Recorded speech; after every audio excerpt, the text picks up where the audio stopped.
This is one of the easiest textured scarves you will ever crochet, and I'm going to show you exactly how to make it. I'm Carly, and let's get right into the tutorial. I'm using this tweed yarn from Loops and Threads. This is a category 3 yarn. You can use any yarn that you choose, but I do recommend a category 3 or 4 yarn so that you can get a nice drape. And with that, you'll need a corresponding hook. I'm using a 6mm. You'll also want some scissors, a tapestry needle, and you might want a measuring tape too. We're gonna get started with a slip knot, and then we're going to make a long chain that's gonna be the length of our scarf. A good rule of thumb for length on scarves is about 60 to 72 inches, or about the height of the person that you're making the scarf for. Either way, I chained 150 chains plus 2. That additional chain 2 does not count as a stitch. And now we're gonna be working herringbone double crochets. I'll show you how to do that. So we're gonna work into the 3rd chain from the hook, yarn over. We're gonna insert our hook into that 3rd chain from our hook. You can work into that V. I like to turn it over and work into the back loop just for a neater look, but it's not a big deal, don't sweat it. Yarn over and pull up a loop.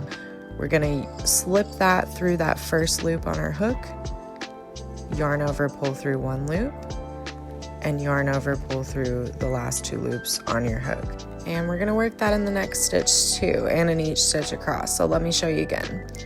Yarn over, insert your hook into the next stitch. This is how you would work into the V, and then I'm showing you here, I just flip it over and work into that back loop. Yarn over, pull up a loop, slip that through that first loop on your hook, yarn over, pull through 1 loop, yarn over, pull through the last 2 loops. So feel free to rewind that as many times as you need. It's super easy once you get it down. And this is the stitch that we're going to be working across the entire rest of the row and the rest of the project. So go ahead and continue working the herringbone double crochet stitch across the rest of your foundation chain, and I will meet you back at the end. So here I am working my last herringbone double crochet, and there is row 1. To start row 2, we're going to turn our work. I like to turn counterclockwise, and we're going to chain up 2, and this chain 2 does not count as a stitch. So now we're again going to work herringbone double crochet into each stitch across the row, starting with that first stitch since our chain 2 does not count as a stitch. And we're just going to work this all the way down. I will meet you at the end of the row.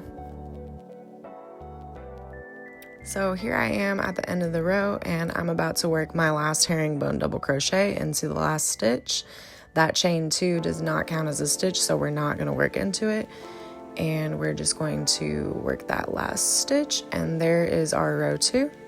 And again, to start the next row, row 3, we're going to turn counterclockwise and chain up 2, and we're just going to literally repeat row 2 for row 3 and for each row remaining. And so we're just going to keep working our rows until we get the width of our scarf, and I'll touch more on that in just a sec. Taking a quick pause here at row 8 for some texture appreciation.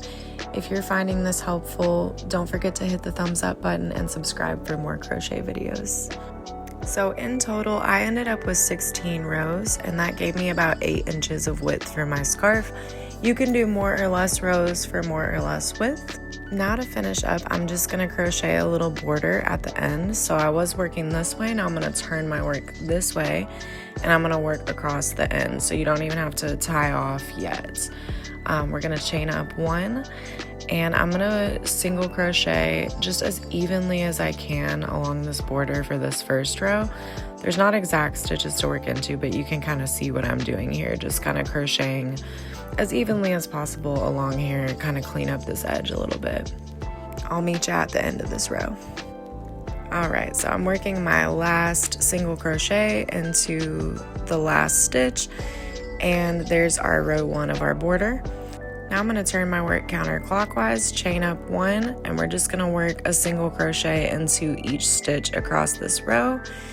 And yeah, super simple. I'll meet you back at the end. So here's what we're looking like after row 2 of our border, and we're just going to do 1 more row of single crochet. just doing the same thing that we did for row 2, and I will meet you back once we finish that. All right, so I've finished up the border rows, and now we are ready to tie off. Here's what it's looking like. So to tie off, I'm just going to chain up 1 and leave a little tail to weave in, just a few inches. And now we just need to do the same thing on the other end of our scarf. So I'm just going to make a slip knot and attach my yarn in the corner here. And I'm gonna do the exact same thing, just 3 rows of single crochet. And I will meet you back when we're done with that. All right, so we are back. Here's what it looks like. Looks really nice. I'm happy with it. And now we can tie off here. And all we have left to do now is just weave in our ends. So that's what I'm doing here. And after that, we are all done. So here is the finished scarf. It is super cute. Love it so much. Pretty quick to work up. I hope you enjoyed this tutorial. Let me know, and I'll see you next time.